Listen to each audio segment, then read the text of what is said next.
আসসালামু আলাইকুম রহমতুল্লাহ বারাকাতুহ। কেমন আছেন সবাই?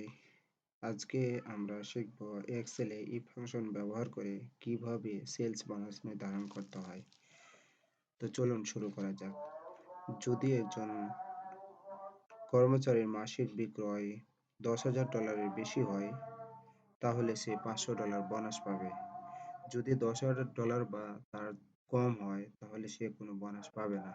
তো এটা আমরা কিভাবে এক্সেলের মাধ্যমে করতে পারি? তো শুরু করুন। আমরা প্রথমে ইকুয়ালকে কল করব, কল করার পর if ফাংশনকে কল করব, করার পর ট্যাব প্রেস করব।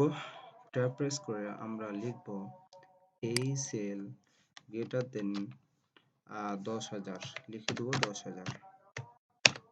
অর্থাৎ এই সেল সমান যদি আমাদের 10,000 এর বেশি হয়, তাহলে কি পাবে? তাহলে সে পাবে $500 বোনাস পাবে।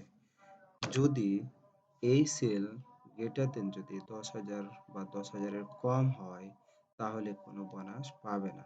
তো আমরা এখানে 10,000 এর কমের জন্য আমরা লিখব ডাবল ইনভার্টেড কমা দিয়ে নো বোনাস লিখে দেব।